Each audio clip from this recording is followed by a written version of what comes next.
So today we're in part 2 of a 3-week series called Loving People Towards Jesus. And Dub, who's going to come and speak to us in a minute, is just a great guy. Anyone who was here last week, you would already know that. And Dub's been so kind because not only is he preaching 3 weeks in a row for us, but he's also written a book just for us. Isn't that amazing? He's written this whole book. And guess what? We've got a load of copies. So at the end of the meeting, if you want to grab one, you can. You're welcome to take one, free to you.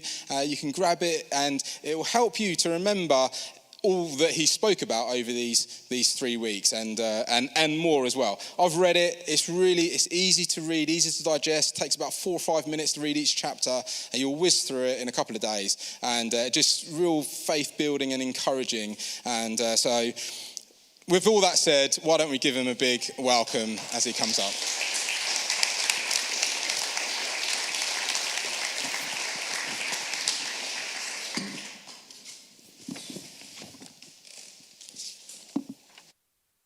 Brilliant. Thank you for that. It's great to see you all again. It's been said that the book is simple, just like its author. So hopefully you'll enjoy it. It's great to be back. It's week 2 of our 3-part series, Loving People Towards Jesus. If you missed last week, just a brief recap on what we covered. We looked at the word evangelism, which if you're a Christian, it's the word that may make your skin crawl and cause you to run for the hills. And if you're not a Christian, it might be the word that you'd go, oh, that's the weird thing that some Christian has tried to do to me. We looked at evangelism, why it's such a scary word for Christians. We looked at, I shared a story or two of Dub's evangelism stories gone horribly wrong. To encourage you that how not to do it. We looked at evangelism being Jesus' idea. We looked at Jesus' great commission for his church, his great commission for every Christian to go and make disciples. So we looked at the fact that whether we like it or not, it's something he's called all of us to do. We also looked at how, according to Jesus, the only way we can do anything as Christians is through his great commandment to love. And the way that we can reach people with the message of Jesus can only ever be through loving people. And so as we reflect on that, we looked at God's heart. We looked at 3 parables that Jesus told in Luke chapter 15. The parable of the lost sheep, the parable of the lost coin, parable of the lost son. And we just reflected on God's heart for people. If you were here, we just looked at how God is so passionate to go after lost and broken people. And so he just calls us to love people. We looked at how our role is not to save people, but to love people towards Jesus, the Saviour. And so hence the name of the book, Loving People Towards Jesus. There's a brief recap on part 1 last week. I did it quicker just now than I did last week. But if you weren't here, do have a listen to it. It will do you good.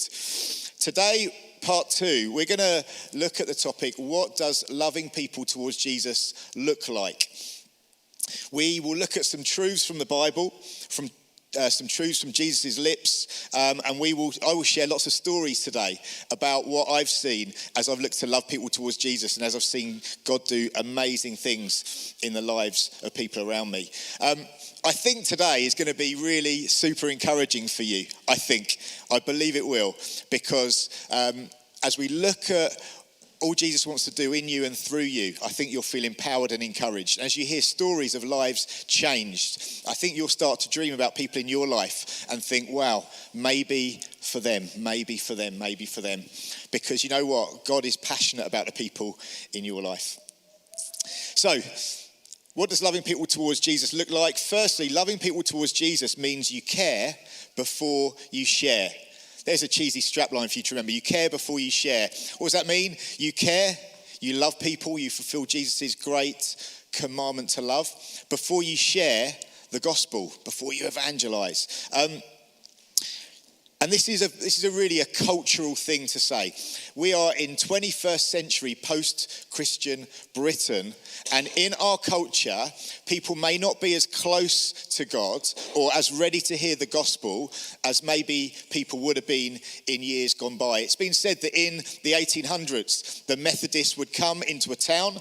They would pitch a big marquee in the big park in town. They'd they'd hand out leaflets all over the place saying, evangelism night, come to our event in town. And there'd be hundreds of people just coming along to hear the gospel.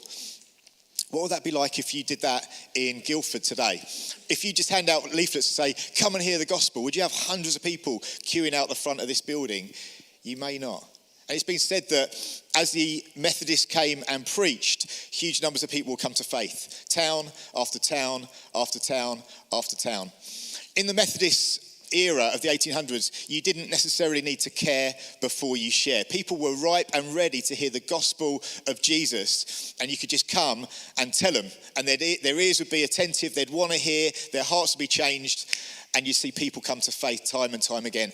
And then we are in post-Christian Britain, post-Christian Guildford in the 21st century. And so where are people at in terms of the gospel, in terms of being ready to hear the message of Jesus today? I would say most people aren't ready to hear the gospel yet. That, in terms of your first interactions with people. I think that what seems really important for people in our culture as they meet Christians is they experience a Christian that cares before they share. There's another cheesy phrase, people don't care how much you know until they know how much you care. I think that's just a really helpful thing just to bear in mind when you're interacting with people around you. Allow them to know that you view them as a precious person, not as a project. Help them to know that you love them, that you care for them, that you're interested in their life, in the things that are important to them. Do life with them, have fun with them, share hobbies and interests with them. When someone's in need, be quick to offer support and care for them. A neighbour dropped me a message and they said, let's meet up for a coffee soon. And my thoughts were twofold. Firstly, coffee sounds nice. Secondly, Alpha starts soon. Alpha starts soon. The course about Jesus. And so my reply, coffee sounds good. Alpha starts in a couple of weeks. Why don't you do it? And their reply, thank you, no. The reality was, for them, they're saying, will you spend time with me? Will you care? And for what I left them feeling was that they were a project. They would have felt something like, Dub's not necessarily interested in spending time with me. He just wants to make me like him. And so, care before you share is something that's really, really important. If I was Jesus, I'd have done things really, really differently to him. Here's some of Dub's wisdom for Jesus. Here you go. Jesus, you've got the greatest and most urgent mission on earth. You've come to planet Earth and you're just allowing people to distract you from the mission. As you got your focus, Jesus, on your mission and someone comes up to interrupt you, don't let them interrupt you, Jesus. You're too important for that. That would be Dub's wisdom to Jesus. What's so important about Jesus was he always had time for people. And I'm almost shocked by the fact that the Son of God would stop, would change his plans, would change his course of his day to be with people that just asked for his time. I'm shocked by that. If I was him, I would have been far too important to spend time with the people that wanted to hang out and wanted to interrupt my day. It's quite extraordinary, isn't it, that Jesus had 3 years of his ministry and a significant value for him was stopping and making time for people. Isn't that quite incredible? And so you and I, in our busy 21st century lives, we live in Surrey. We've got bills to pay. We've got jobs to do. We've got kids to sort out. We've got this, that. We've got so much going on. As we think about the people that are that might feel like distractions around our lives, if Jesus can pause and make time for them, then you and I definitely can as well. We're his followers and we can make time for people as they just sort of look to break into our busy days. Time is such an important gift to give to people. It's so important that if you want to reach people with the love of God, just pausing and making time for them is so, so important. Just another thing, if you want to do life with someone and show them you care, if you open up your door, that is a great way to open up your life.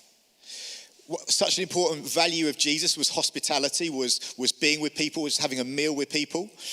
And what was interesting in the Middle East 2,000 years ago was the way that hospitality often worked. You notice things like Zacchaeus up in the tree, and Jesus sees him and stops, and he says, Zacchaeus, come down, I'm going to have dinner around your house today. And in our culture, we might look at it and go, it's a bit cheeky, Jesus, isn't it? A bit of a freeloader, aren't you? Can't you invite him to yours? But in the Middle Eastern culture, even today, but particularly 2,000 years ago, a way to show someone honour was to say, I'm going to come and eat in your house. And it was such a, so Zacchaeus wouldn't have been like, you want to come to my house? How dare you? He'd have gone, wow, you see me, you value me, you want to come and eat with me. And as you look at what does that mean for us, it flips, doesn't it? It's the other way around in our culture. It probably would seem a bit rude if I meet a stranger in town and say, I'm going to come and eat around your house today. That'd be a little bit odd. But as you open up your front door and invite people in, it speaks something really significant to them. It speaks of your value of them. It speaks of your care of them. And the difference it makes is just huge. For Zacchaeus, it says, Jesus said later on, after he's had dinner with him, he said, today salvation has come to this house. Jesus having dinner with Zacchaeus was something that led to eternity changing for Zacchaeus. And I believe that lives around us will begin to be drawn towards Jesus as we invite people into our home. It might seem so simple. It might seem so difficult. What will I feed them? I'm no gourmet chef. That's not what it's about. It's about just stopping, making time, making a cup of tea or coffee. That's absolutely fine. Giving them a biscuit out of the biscuit tin, absolutely fine. It might be a meal, but stopping and making time for people and inviting them into your home, to invite them into your life is so, so valuable that will lead to people just being drawn towards Jesus. We've got friends of ours, Matt and Bridget, that we met on the school gate, and I'll share Matt's story next week. But they were new to the school, and Tanya and I, my wife Tanya is here today, by the way. Can you give us a wave? Lovely. And our three kids are here. They're in the kids' work. So you do feel free to go and chat to Tanya about how she puts up with me and how embarrassing some of my stories have been and all that sort of stuff later on. We started hanging out with Matt and Bridget from the school gate. We started inviting them around our house and hanging out with them. A couple of months later, they were new to town, didn't know anyone, and they were suddenly experiencing Christians spending time with them. Bridget sent a message saying this: I feel blessed that you're part of our lives and have welcomed us so openly, quirks and all. And as you hear Matt's story next week, you'll realise what a difference Bridget refound her faith, having started to connect with us and others that were friends of ours from our church. And as you hear Matt's story next week, tell me now. No, you have to wait for next week, sorry. You'll realise what a difference it made to him as well, that we just opened our home and we just started spending time with them. Care before you share. One thing that I feel that for most Christians, this would be something that Jesus said about us that we just would not believe. And I want to just explore that and think about it this morning. Jesus said in Matthew chapter 5, verses 14 to 16, he said this about every Christian, every one of his followers: you are the light of the world. A city on a hill cannot be hidden. Neither should you light a lamp and put it under a bowl. In the same way, let your light shine before others, that they may see your good deeds and glorify your Father in heaven. If you're a Christian here today, if you're not a Christian, and I ask you, do you think Jesus is the light of the world? You might say, don't know. His teaching was quite good, don't know, not sure. If you're a Christian and you have experienced Jesus and he's in your life, and I'll say to you, when Jesus said that he is the light of the world, would you agree? You can nod if you would agree. Yeah, would you? When Jesus said, I am the light of the world about himself, would you agree with that? Jesus had the words to eternal life. It's been said that Jesus' words were the greatest words ever spoken. His was the most wonderful life, the most perfect life ever lived. He loved people more than anyone this world has ever seen has loved people. He would stop and make time for people that others rejected. He would heal the sick. He would talk about the kingdom of God, and he would offer eternal life to people all around him. People were impacted and transformed in the presence of Jesus. So if I was to say to you as a Christian, was Jesus the light of the world? You'd say, yeah, of course he was. Yes, he was. And then, so he said that about himself. He then said in Matthew 5, he said, to you, if you're a Christian, you are the light of the world. And at that point, I believe lots of Christians get a little bit awkward. No, not me. No, Jesus, you were. In fact, Chris is the light of the world. There might be 2 or 3 around here, but no, not me. No, I'm not the light of the world. No, not me. Oh, I know all my mistakes. I know all my selfishness, my sin. No, I'm not the light of the world. I've noticed that many of us as Christians just do not believe Jesus when he says to us, you are the light of the world. And as you think about what you're actually saying, if you're saying, Jesus, you're wrong about that, are you saying Jesus is mistaken? Are you saying Jesus has got it wrong? That he's made a mistake? That he's lying? Maybe? No, not me, Jesus. You're wrong. Jesus, you're wrong about me. Other people, maybe. You're wrong about me. As you reflect on Jesus saying that, and then you giving, if you are somebody who says, no, I'm not the light of the world, it's not an arrogant thing to believe him. It's actually a lack of faith to not believe him. And it's actually just a statement of faith to say, Jesus, I believe your words. It's not an arrogant thing to say, Jesus, I believe that I'm the light of the world. It's a faith thing to say, Jesus, you've said it. And so it's true. We believe what he says about himself. We find it hard to believe what he says about us. And yet he said to you, if you're a Christian, you are the light of the world. It's incredible, isn't it? And so as you reflect on what that means, what does it mean? As someone encounters Dub, do you know what that means? It means they are blessed. It means they are privileged, not because of my personality, by the way. That wouldn't be a privilege. They are privileged. Do you know why? Because they're encountering the presence of God as they encounter me. That's quite amazing. It's amazing. This is not Dub thinking he's something. This is about Dub saying, Jesus, I believe what you say about me. As I've allowed myself to believe that, it has transformed how I carry myself. It has transformed what I expect to happen as I interact with other people. Because as I interact with someone, they're encountering the presence of God through me.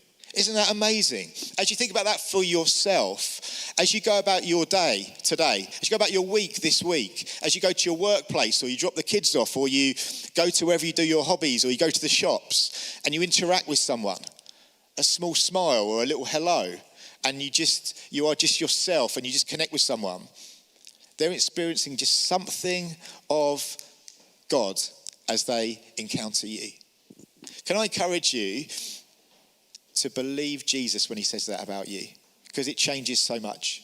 And what it leads to is your expectation that people in your life will encounter him, because they're already just getting a taste of him as they spend time with you.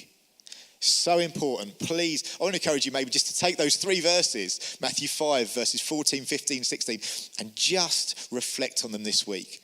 And just to say, Jesus, I know so much about my weaknesses, but I believe you when you say that I'm the light of the world.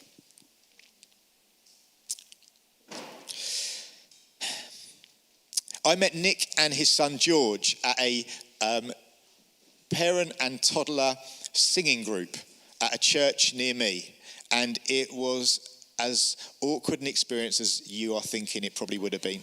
I didn't want to be there. I wanted to be anywhere else than there. It was even my day off. And I was looking after our youngest, Ethan.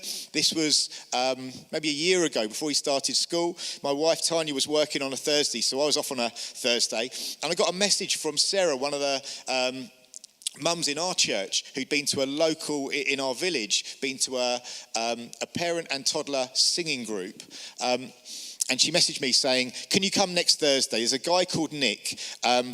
all the parents and mums. He's new to the area, hasn't got any friends. He's a stay-at-home dad, desperate to meet people. Can you come next week? And I'm thinking, it's my day off.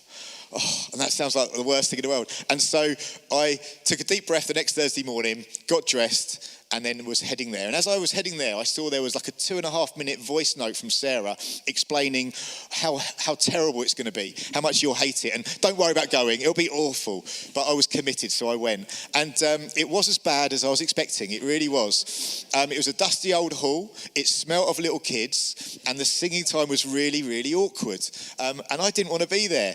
But I'd gone just to connect with this guy, Nick. So I went there, said hi to Sarah, and Sarah introduced me to this guy, Nick, and just started chatting to him. And we laughed and we cringed as we drank the cheap coffee, and we listened to the awkward singing. But Nick was a really nice guy. He was a stay-at-home dad, new to the area, and he thought everyone in Surrey is really stuck up because, you know what, I just want friends and no one wants to spend time with me. And so we just chatted for a while. They lived in Purbright, near these big woods, and so we just exchanged numbers. The next Thursday, I took Ethan and we hung out with them, and we just went on this big hike and this big exploration on the woods, and we had fun. He said to me very early on, in fact, at that singing time, he said, "I've only ever been to church for 4 weddings and a funeral. No, for 2 weddings and a funeral, something like that." It's just a film link. I wouldn't watch it if I was you. He said, "I never go to church, but I've just come to this because I'm just desperate to do stuff with George and to meet people." So care before you share was really in my mind as I hung out with Nick. And so I didn't tell him what I did for a living. I'm a pastor at a church, and my role is to help people connect with church and with Jesus. I didn't think I'd tell him that on my first adventure in the woods. We just hung out, and we chatted, and we laughed, and we talked about all sorts of stuff. And over time, he eventually asked me, most people want to talk about themselves, he eventually asked me, "What do you do?" And I said, "I'm a pastor at a church." And he's like, "Oh, right, okay." Didn't put him off. We continued to hang out. As we were heading towards our church building launch, January 2020, so this was like a couple of months before, I really wanted to invite Nick to come. And I was thinking, he never goes to church, ever. And so I invited him to hang out, to come to our life group barbecue, so we can meet some other Christians, and then to our New Year's Eve party around ours. And then I invited him beginning of January for something like the 16th of Jan building launch. I said, "Why don't you and Ashley, your wife, and George, why don't you come to our building launch at church?" "No, we don't do church." And I said, "Oh, it'll be good. I think you'll actually enjoy it. Brand new building, big celebration. And by the way, you get brekkie on arrival. We've got coffee and pastries for you." And he was like, "Oh, I wouldn't mind a bit of brekkie, but I don't really do church." In the end, they agreed to come. I said, "Look, we'll have lunch back at ours afterwards." They came. And he just stood right at the back. He's a musician, interested in the music and the technical side. And they came back for lunch around ours afterwards. And him and Asher could not stop talking about church. Why is that? Because Jesus has made his people the light of the world. And as people come into his presence in his church, people encounter something of him. And they couldn't stop talking about it. And he said, "I might even come next week, even if it's just for the brekkie," which was his way of saying, "Look, I'd like to come, but I need a little bit of an excuse to come." So he came the week after, and the week after, and the week after. And after 4 or 5 weeks, we promoted Alpha, and Nick signed up to that as well. And bit by bit, this guy who's never been to church in his life for a church meeting was starting to connect with God because he had a Christian in his life who cared before he shared. Listening opens the door to be heard. This is a good one for me to remember. And if you're like me and you like the sound of your own voice, listening opens the door to be heard. It's been said you've got one mouth and 2 ears. You should use them in equal measure. You should listen twice as much as you speak. And it's something that I need to remember. James 1:19 reminds us, "Take note of this. Everyone should be quick to listen, slow to speak, and slow to become angry." When I was a sales director in the golf industry, we took on a new sales rep in Scotland called Ken. And I went up to Scotland, flew up there, and I was going to spend a couple of days in his car, driving up the east coast of Scotland, meeting some of his customers, getting to know them getting to know our business, etc. We had loads of time in the car together. And on our second day, we drove past the church. And here's my Scottish accent, just so you know what's coming up. It's a Scottish accent, okay? It might sound a bit more Geordie. He said, "Do you mind if I say this in church? I bloody hate Christians," he said. That wasn't Scottish, and I'm sorry to use that word, but that's what he said. He said, "I hate Christians," as we went past the church. And what do you do in that moment? I felt really defensive. I felt a bit cross. I thought, that's unfair. You're criticising me because you're talking about how you blinking hate Christians. And I wanted to defend Christians. I wanted to talk about what amazing people so many Christians I know are. And what you're saying is grossly unfair. And yet, listening opens the door to be heard. And just for once, I remembered to just ask a question, not so that I can just shoehorn my answer, but ask a question in order to understand. And so I said, what makes you say that, George? He then spoke almost without taking a breath for the next 90 minutes. And at the end of it, he said, I feel so much better. He said, I haven't had a chance to talk about my thoughts and my beliefs and about things like religion for years. He said, what do you believe?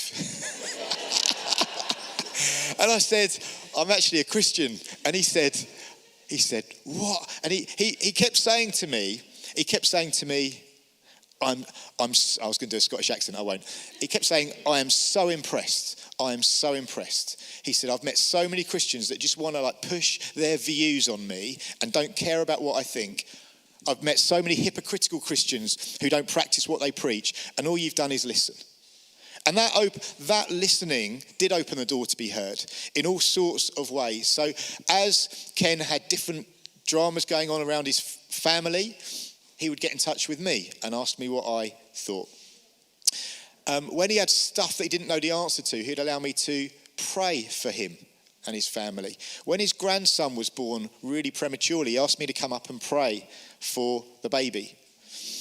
And you can imagine how utterly over the moon I was when he told me they started to connect to a church, and then he told me that 2 of the 4 of them were getting baptized.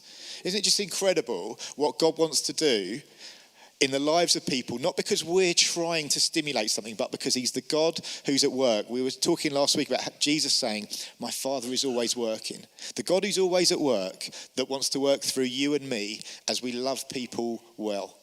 It's just incredible. Loving people towards Jesus means meeting a need. And if you look at the life and the teaching of Jesus, you see this come through so often. You see it in him telling the parable of the Good Samaritan. And he's talking about love those who love you. Actually, love those who don't love you.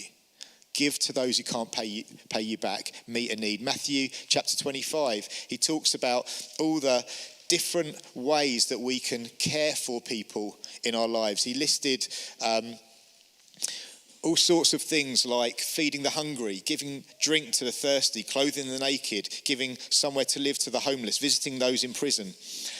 And that wasn't an exhaustive list. He was just saying, care for people who cannot repay you. Give to people, bless people who have an area of need. And he would encourage each of us to spend ourselves, our time, our resources, our money, and our hearts on the people all around us. That's so important to Jesus. During lockdown, Neil's mum became seriously ill in hospital. And I just felt like I wanted to reach out. I didn't know him particularly well. He was a friend of a friend, and I'd seen him at a few things, didn't have his number, didn't really know him. But I just felt stirred to reach out. His mum was seriously ill, and I got hold of his number, and I just dropped him a note and said, hey, why don't we meet up to chat? I heard what's happening with your mum. Why don't we just meet to chat? So we met up on a Thursday morning, went for a walk before work. And we just chatted, just asked him how he was doing, asked him what was going on, and how his mum was doing. And he just unloaded. We did it once a week for a few weeks. And before I'd even got in touch with him, because I know God loves people, because I know Jesus wants to meet people in their time of need, I just had a confidence that, God, I believe you want to do something in Neil's life. I believe you want to just meet him in this difficult time that he's going through. And so as we met, he knew I was a pastor of the church. He knew what I did, all that sort of thing. And we just chatted and asked him questions, and I offered to pray for him, which he was really grateful for. But what I did, because I wanted to be sort of intentional, just to open up opportunities for us to talk further about faith, etc. I just put things like Wednesday nights we do Alpha, Thursday morning I meet Neil for a walk. So I'd always say, Last night we had Alpha, this happened, that happened. Just popped it in the conversation just to see if he wanted to pick that up or not. What I often find is if you just drop things into conversations that aren't like a pushy, I'm now going to educate you about Alpha, but just pop things in. This is what I did last night, Alpha, have you heard of it? And just see what someone does with it. And if they say, that's really interesting anyway, I will just move on with them onto a different conversation. But if they just want to pause and ask questions about it or talk about it, I'll just look at that and think, God, maybe you're at work there. So I popped Alpha into the conversation a few times. At the end of our second walk, as we got back to my house, I said, Neil, is there anything else I can do to support you? And he said, well, you mentioned Alpha. I think that might be really helpful for me. Maybe I could do that. And he signed up for Alpha and joined Alpha the next Wednesday.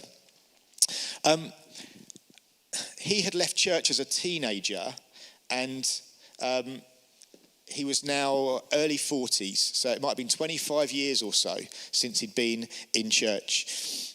And all of a sudden, he was reconnecting with God.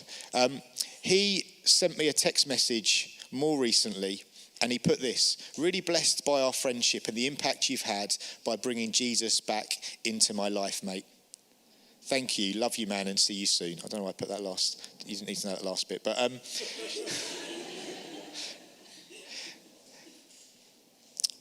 do you know, as you connect with people and you believe God wants to work through you, it is amazing what you will see. Not because you and I are perfect, not because we are the special ones, but because the special one is going to work through you because he's made you the light of the world. It's quite extraordinary what you will see. And I believe there's no greater privilege in this life other than knowing Jesus for ourselves. There's no greater privilege than helping someone else know him too. Loving people towards Jesus means looking for the people God will put in your path. I know where you live. Might sound a little bit like a threat, mightn't it? Might sound a bit like a threat. I do know where you live, but it's all right, don't worry. With the very opposite tone and with the very opposite heart, God knows where you live. God knows where you work. God knows, if you've got kids, where they go to school. God knows who your neighbours are. God knows where you socialise. God knows where your hobbies are and the people that are there.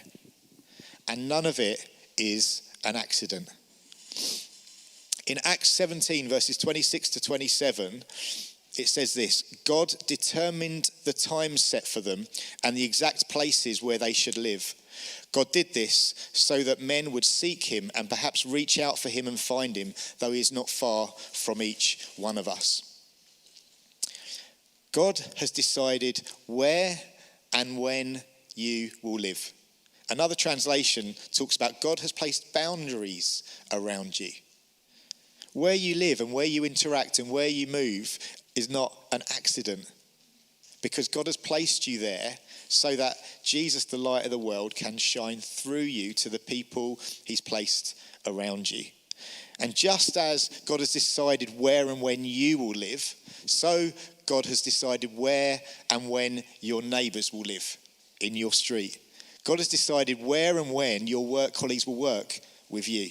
God has decided where and when the people you play your sports with or go to the gym with or play your cards with or go for a jog with or drink your coffee with, God has decided where and when they will be doing these things around you.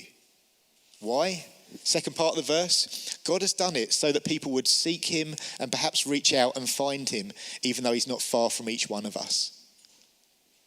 And as you reflect that you are the light of the world, you can be sure that the people that you're interacting with really aren't far from God because his presence is in you and he is wanting to connect with others through you.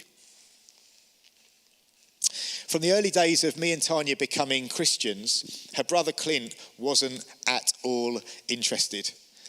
Here's a picture of Clint, his fiancée Magda, and their eldest daughter Emily. In the early days of us being Christians, Clint, he would have described himself back then as a skeptical agnostic. I would have definitely said he was an aggressive atheist. We had all sorts of ugly, awkward, salesman Dub, defensive and angry Clint conversations. We had all sorts of really bad conversations led by me that didn't go well. And we soon learned talking about our faith is not something to do lightly or even often with Clint. And yet, Tanya and I just would have really loved Clint to experience Jesus for himself. But I think probably through my own clumsiness and pushiness, the door was quite firmly closed. And then a couple of years ago, Clint and Magda were looking to buy a place, and they were thinking they're going to move. He was in Virginia Water. They were thinking they're going to move further away from us. And in the end, weirdly, they bought a house that was almost exactly halfway between our house and our church. I'd say it's within like a yard of being exactly halfway. Maybe not quite exactly a half a yard, just getting carried away for the sake of a story. And I was thinking to myself, God, you've determined where and when people would live so that they might reach out and find you, even though you're not far from each one of them. I wonder if you've decided that Clint is going to move halfway between my house and my church. And suddenly there's no chance of Clint ever coming to church or to faith. Suddenly I'm going, God, I think you're at work here. And so we wanted to start inviting them round to hang out because we love them, but also to hang out with our church friends so they could encounter not just one light of the world, but a room full of lights of the world. And they could just experience get to know a community. Didn't know anyone in town. Just get to know a community. Get to know a community of Christians who are going to just be kind and love them and do life with them. And then I was thinking I'd love them to come to our building launch in January 2020. I'm thinking I'd love them to come. And Nick and his wife, Asher and George were coming, and some other families from the school gate. But I guess because of the closeness of our relationship, Clint was the one I was most nervous about asking. And I was thinking, I don't know what he'll say. In the end, they said yes, which led me to being really excited and extra nervous. What will it be like? What will they think of it? Will they love it? Will they hate it? Will they never come back? Will they want to return? And at the end of that Sunday, again, they came back for lunch with Nick and Asher and other people, and we're chatting to them and having conversations. And as we talked that Sunday afternoon, Clint and Magda talked about how uplifting and inspiring they found the morning. Wow. The Clint that was an angry, semi-aggressive atheist, I'm probably doing him a bit of a disservice there. He's suddenly in church going, I found it uplifting and inspiring. Wow. Came back the following week and the following week.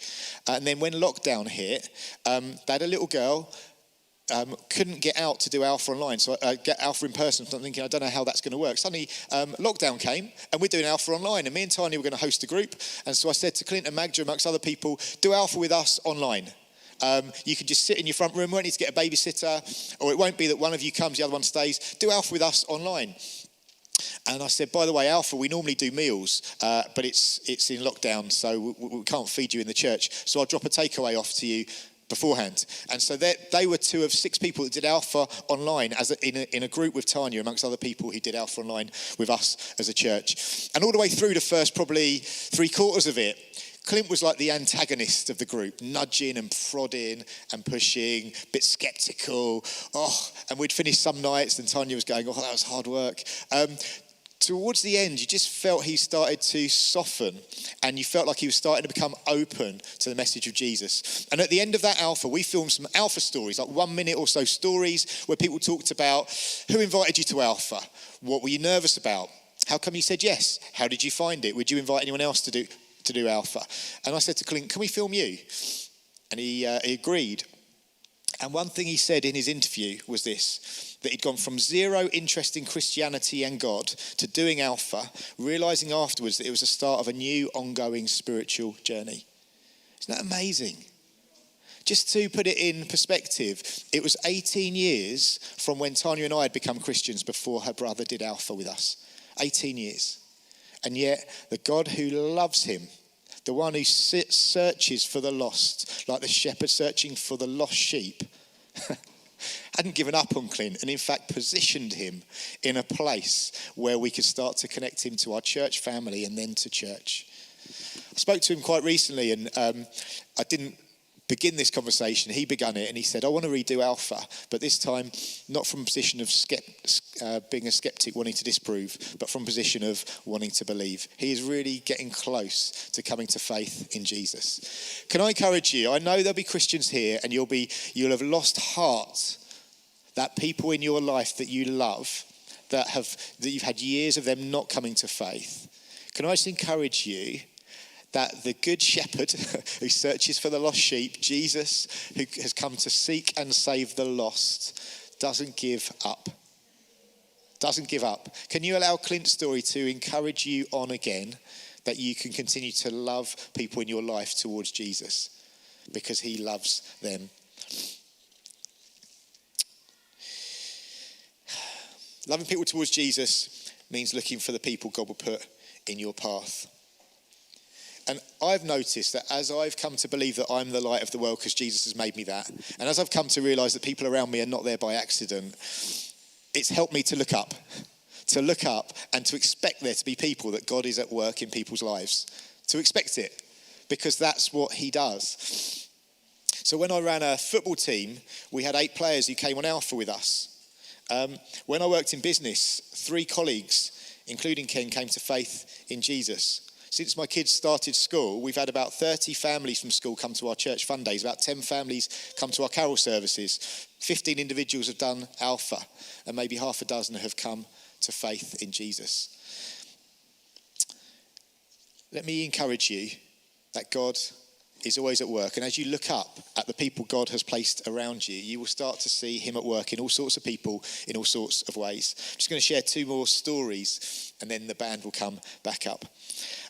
During lockdown, our youngest Ethan was going to a nursery in the church building right next to our house. And one day, me and Tanya dropped him off there one morning, and there was just a dad there, just sort of hanging around, looking like he wanted to say hi. By the way, I'd noticed on the wall outside the church, there's this massive Alpha banner. I just noticed it because people have called me an alphaholic. It's just a little play on words, if you got that one.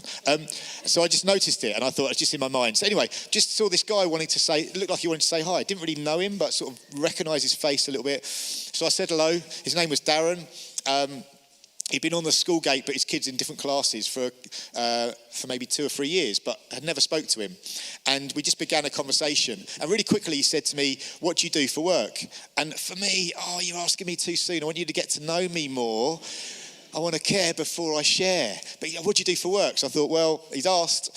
So I said, I'm a pastor at Welcome Church in Woking. Part of what I do is I run our Alpha courses. Have you ever heard of Alpha? And he said, I've always wanted to do Alpha, just never known how I can do it. Isn't that incredible? Now, if God's not at work, I've got to stimulate faith in this bloke out of nowhere. But if God's always working, then these things do happen. The more you look up, the more you get your head up and you look around at the people around you, the more you see God at work, and the more you see people, some who are distant but can connect closer through relationships. Others who are close and just need an invite. And so I then thought, well, I better invite him then, hadn't I? Better invite him to Alpha. So he did Alpha with us during the summer. I'll come back to Darren in just a mo. That was last summer. One of my oldest friends, Barron, is married to Hayley. And during lockdown, around the same time as meeting Darren out there, Hayley was due to come and see Tanya one day. And I was working from home, and I was thinking, I'll say hi, then I'll get on with some work, because I'm very busy and important. I haven't got time to sit and chat. And then at lunchtime, I'll maybe sit with them for 20 minutes and then see how we go. And I opened the door to her, and she was still on the doorstep after about 20 minutes or so, just sort of unloading so much stuff that was going on in her life. And I just thought, I'm so busy and important, but I'm going to have to make time. It's a joke, by the way, just a joke. So I thought, I need to just pause my work. It's hard, right? I had a big to-do list, lots to do. It can feel hard. I thought I just need to pause my work. And so me and Tanya and Hayley sat and chatted, and she just unloaded for a long time. And at the end of it, we've known her for years. And so that relationship is there. So at the end of her unloading all of her worries about life and all sorts of stuff, I just said, can I encourage you to do Alpha with us? I think it will really help. You'll get to hear all about Jesus and about his character and his promises and the impact he wants to make in your life. Can I encourage you? And she went, all right, I'll do Alpha. And so she did Alpha online during lockdown. We then did Alpha in person, starting last autumn, coming up to January just gone. And I invited Darren and Hayley to redo Alpha. And they're in a group that I was hosting. And all the way through, I'm going, I don't know how they're getting on. Not sure, really not sure. When we did Alpha online, you could see Darren had Alpha on his screen there. You could see his face, and then the glass doors of his patio, and the reflection was a screen watching football just there. So he's pretending to do Alpha, but you can see he's watching football. And so I'm going, I don't know where those two have got, but he's come and done Alpha in person with us as well. We get to the final session, which was we did the Holy Spirit session on Saturday, 15th of January this year, and they came along. It was our final session. I'm thinking, I don't know where they got to. And I thought, I'm just going to ask them. And both of them in their own words said words to this effect. I believe Jesus is God's son. I believe he came to earth. I believe he died for me. I believe he's risen again and I want to follow him. Words to that effect, both of them. And I just about stopped myself from sobbing, because these two people that one I've loved for years and one I've loved for 6 months, both of them are saying, I want to give my life to following Jesus. It's just incredible. And there's a picture of Darren coming up on the screen here now. That was me and others praying for him on Easter Sunday when he got baptized a couple of weeks ago. And this was a message he sent me Monday last week.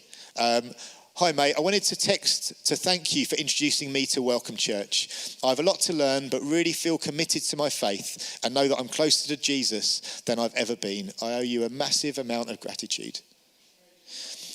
Can I encourage you, as the band come up and as I draw to a close, sorry.